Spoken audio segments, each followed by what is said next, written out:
bismillahi rrahmani rrahim. darsu capanɗe nayi e ɗimmo on e nder deftere mappino dinɗen. darsu jewɗo on e nder kaso subuhati on. haray hiɗen e sengo ɗerol capanɗe joyi e tammo ngol fayda hella ley kadi. karma komin ɓe maaki fa atahum ari e ɓeɗo shirkayɓe annabiyu annabajo on sallllahu alayhi wa sallam yo allah juule makko isinamo. nelaɗo ari ɓe yadu uhum himo nodda ɓe ila kalimati tawhidi faade e ngol konngol tawhid. ngol konngol noon woni wi'ugol la ilaha illa llahu ala reweteɗo e gonga ko hina allah. wal muradu ko faanda min hadihi l kalimati ko faanda immorde e ngol ɗo konngol ma'anaha ko firo maggol ko ma'ana maggol faandade la mujarradu wona telɗugol lafziha konngol maggol wowlugol ngol ka hunduko tun. wal kuffaru heeferaɓe aljuhalu majjuɓe ɓen ya'lamuna hiɓe andi anna murada nabi wonde faadunde annabajo on sallllahu alih w sallam hiɓe andi ko nelaɗo faadori kon bi hadihi l kalimati ngollo konngol huwa ɗum ko woni ko nelaɗo faandino e ngol konngol ifradullahi ko bajjinɗinirgol allah ta'ala tewɗon bittaalluqi wengagol ɓernde nden ta ɓernde nden fof koye allah wengi. wal kufru e yeddugol bima yu'badu konko wona reweɓe min dunillahi koyna allah. wal bara'atu e woɗɗitagol minhu e konko wona reweɓe ko hina allah ko ɗum woni kono laaɗo faadengol konngol la ilaha illallah. fa innahu no kanko nelaaɗo lamma qala lahum tumande nelaaɗo sallllahu alih wa sallam wi'anno sirkayɓe abou jahali en nelaaɗo makane ɓe ɓuulu wi'e la ilaha illallahu wi'e ala reweteɗo ko hina allah. qaalu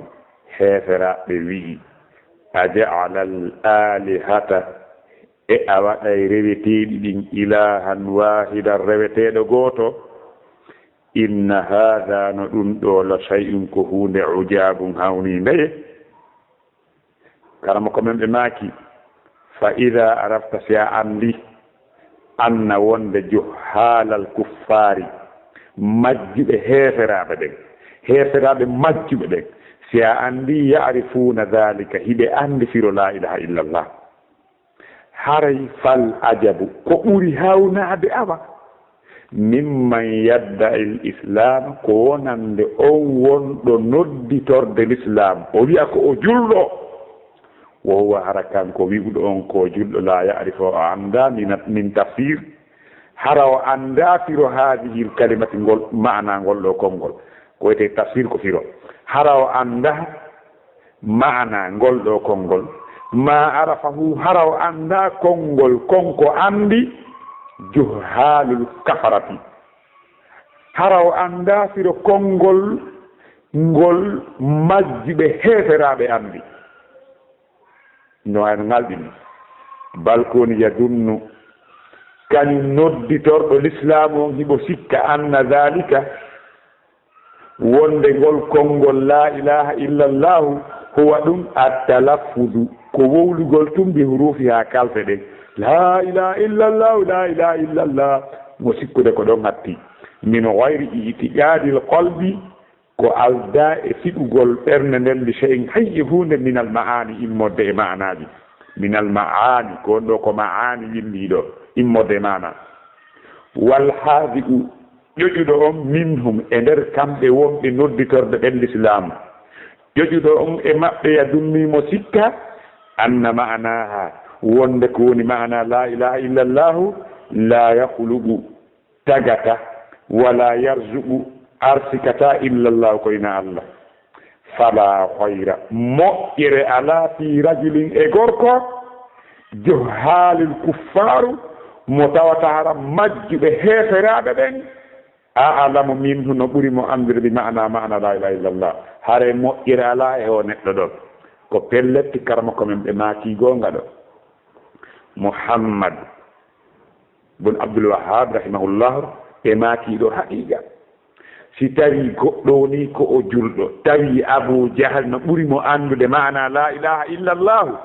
hare moƴƴere hay sintere ko wiyete moƴƴere ala e oɗo hay batte daroɗen ɗo kadi yiltoɗen daren si en ɗeytoto faamu seeɗa yo Allah ɓeydan en faamu oya darsu feƴƴinoɗo ɓaawɗa e yiltanoki e makko hiɗen tamƴini si goɗɗo ƴettinde e deftere nde o kande fuɗɗi o jangi haa ka o woni ɗo haray si o jentike ɗo naɓande arnere nde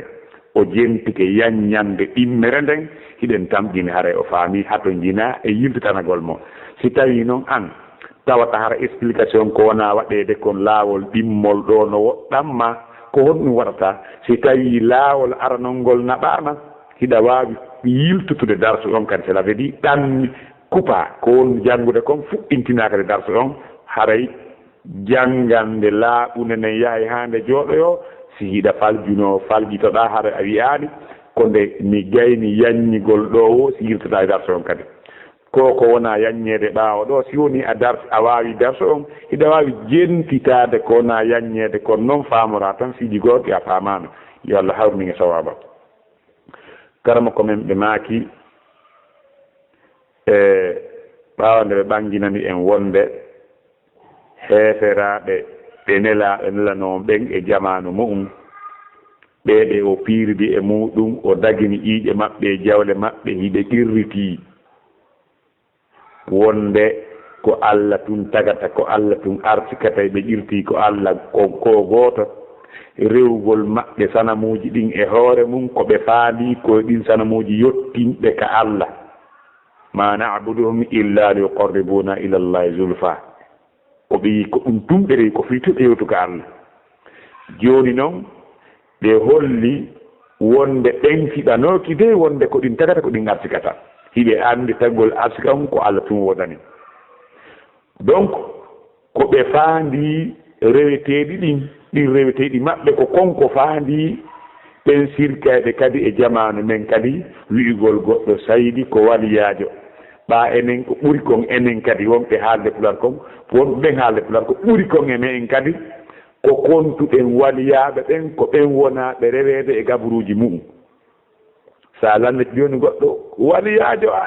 on to waliyaɓe woni ɗo waliyaɓe ɓe sappantomo qaburu andu noon ahlu sunna wal jamaa no fottani wondude ka dalile ka alqur'an e ka sunna wonde kala gomɗinɗo Allah o huli Allah himo mari jeɓal e nder waliyaku hiɓe ɓurdi noon embere mawnugol imanu embere imanu on e kulol Allah ngol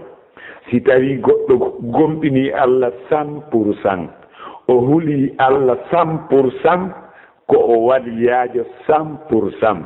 Si goɗɗo gomɗini Allah o huli Allah 50% ko o waliyajo 50%. Ko ɗum ɗo wondi e haqiqa hara ko kadi koko ƴetta ka deftere Allah e ka sunna nelaɗo Allah on sallllahu alayhi wa sallam e ka hara kadi ko e hoore faamu feƴƴiɓe moƴƴude den alhamdulillah sawaba. Donc haray ɓanon ɓeeɗo kadi ko ɗum woni ko ɓe faandi yigol saydi ko ɗo ko amen ni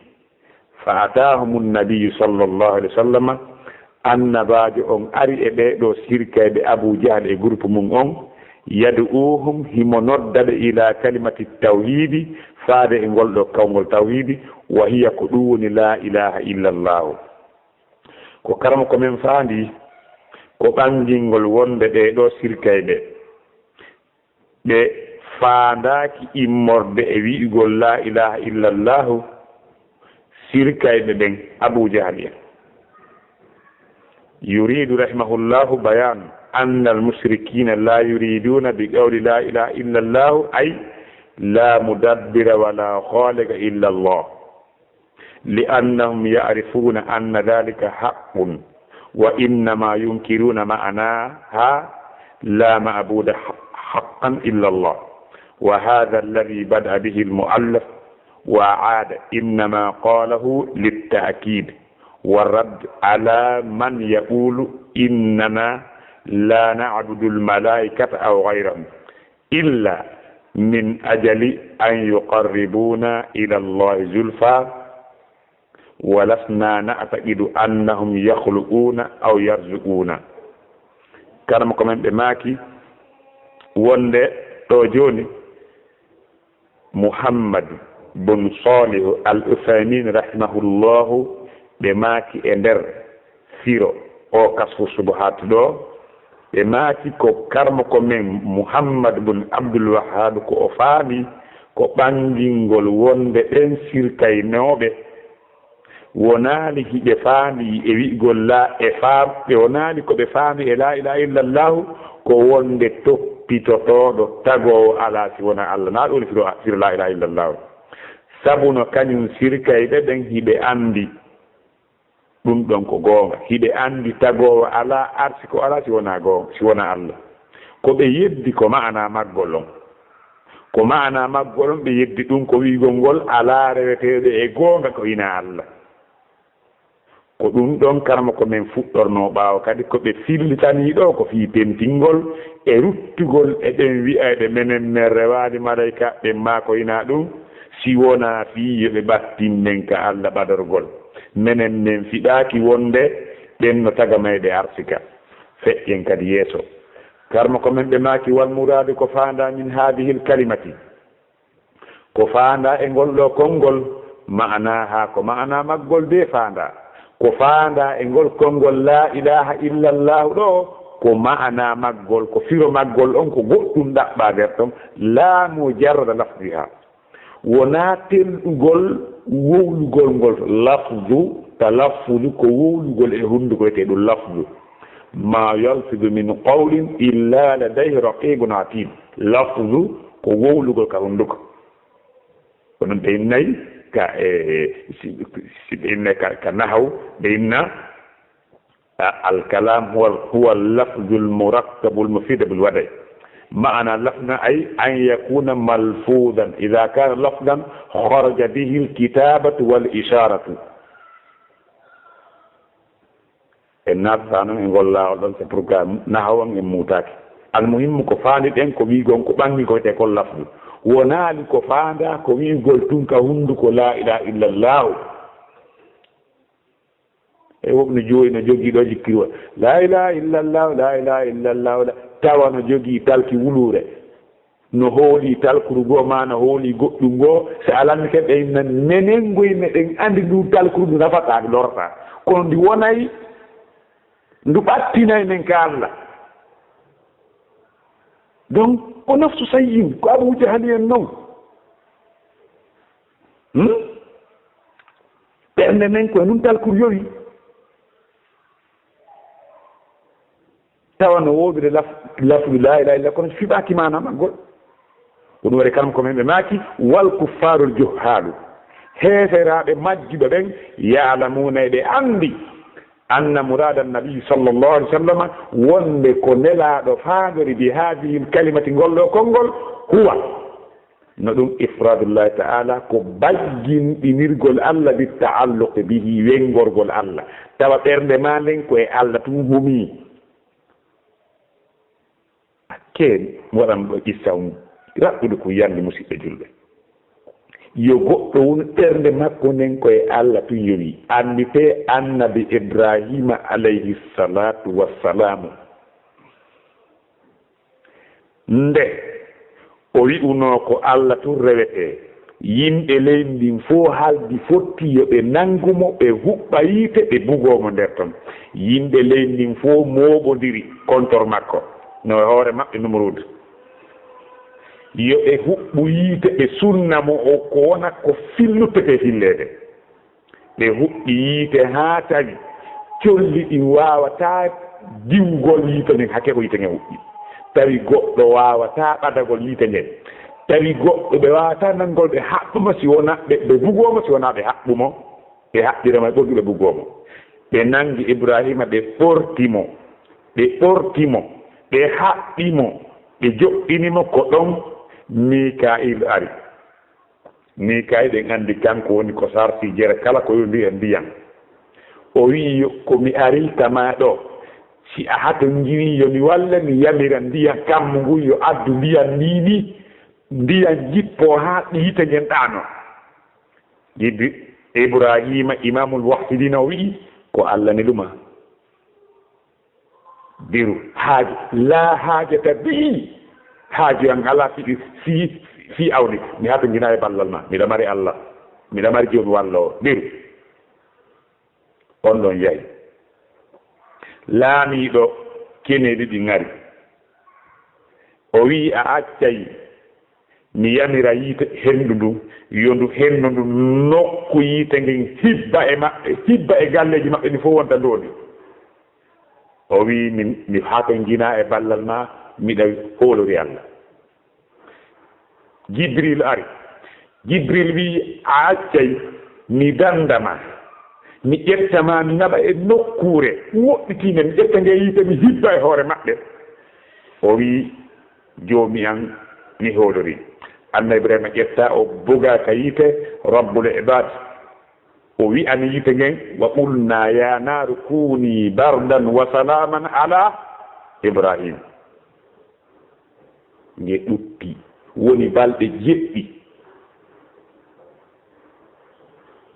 woni balɗe jeɗɗi nomorode at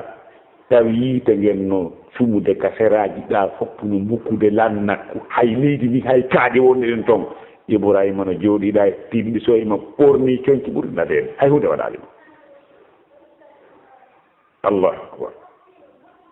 fiwol ɗum tawi mo wengi e allah ɓerte men ɗen ko foddi ko yowagol e allah tun allah koko woni kon ka ɓernde ko ɗum o ɓurata raarude ko ɓeyndata kon imanu ka ɓernde ko haqiqa imanu ka ɓernde ko woni tun si woni nder ton yaltay ka tere seene tere ɗe almuhimmu nelaɗo sallllahu alayhi wa sallam ko noddi yimɓe ɓen ko tawi ɓerɗe ɗen ko e hombo yowi ɓerɗe ɗen koye allah tun woni ko yowi ɓerɗe ɗen koye allah tun woni ko yowi nelaɗo ko o noddiri yimɓe ɓen kon e mu'um koyo taw koyo allah wajjinɗinire wengugol ɓernde nden e makko wal kufre nelaɗo noddimɓe ɗen e yeddugol bima yu'badu min dunillah kala ko wona rewede ko hina allah wal bara'atu e wuɗɗitagol min e kala ko wona rewede ko hina subhanahu wa ta'ala wala qad ba'atna fi kulli ummati rasulan an ibudu llaha bima'ana wahdahu wajtanibu taghut ko ɗum adnelaɗo fa innahu no kooni lamma ɗa lahum tun nelaɗo ma kanno kañum heferaɓe ɓen qulu la ilaha illa llahu wi'e ala rewetede ko hina allah kono ɓe jaabino qalu aja'ala al alihata ilahan wahida inna hadha la shay'un ujab waɗa rewete heɗɗin fof gooto ɗum ɗo ko hunde etoninde ko hunde ngalɗinde oɗo jumla e ko woni kon ɓaawo oɗo jumla karama komin hiɓe ɓangina e muɗum ma'ana la ilaha illa llahu wonde ko wi'igol ko fiɓagol ala rewetede e goonga ko ina allah subhanahu wa ta'ala no sirkayɓe ɓen ɓe faami ɗum ɗo e nder konngol la ilaha illa llahu ɓe faami wonde wonaadi ko faanda e mu'um ko telɗugol woɗugol konngol ngol tun wa inna almurada biha la ma'buda bihaqqin illa allah wa lihada ankaruhu ma'a annahum la yunkiruna anna allaha wahdahu huwa alkhaliqu arraziq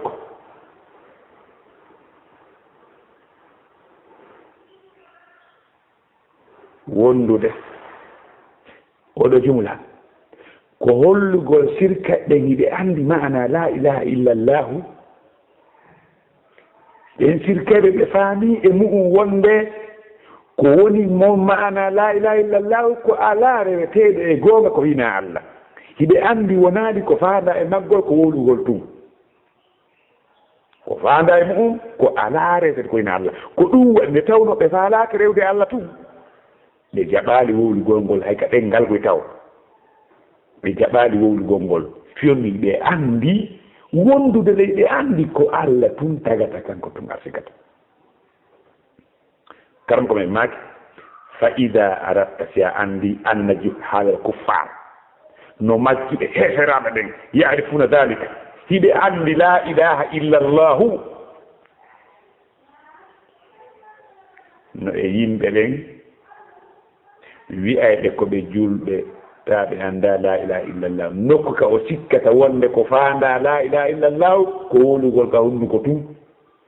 la ilaha illallah on saabiji aljanna la ilaha illallah ɓe adda hadiseje adduɗe mana la ilaha ɓural la ilaha illallah ɓe janto ɗum dolle dolle hara ɓe annda wonde ko faanda e mum wona wowlugol ɗum ka hunduko la ilaha illallah fal ajab karama ko men ɓe maati ko hakko ɓuri hawnade e kala ko hawni kon mimman yadda il islama ko on wonɗo nodditorde l'islam wo huwa tawi kanko la yarif o annda min tafsir hadihi l kalimati immorde e firogol ɗo konngol ma arafahu konko anndi juhaalul kuffar majjuɓe heeferaɓe ɓen bal yadunnu baltode mo sikka anna dalika wonde siro la ilaha illallah on ma la ilaha illallah on huwa talaffudu bi hurufiha ko wowlugol kalfe ɗen tun la ilaha illallah min gayri itiqadi l qalbi ko alda e siɓigol ɓernde nden li cheyin hayyi hunde min al maani immorde e manaji siro o ala ko wiigol tun la ilaha illallah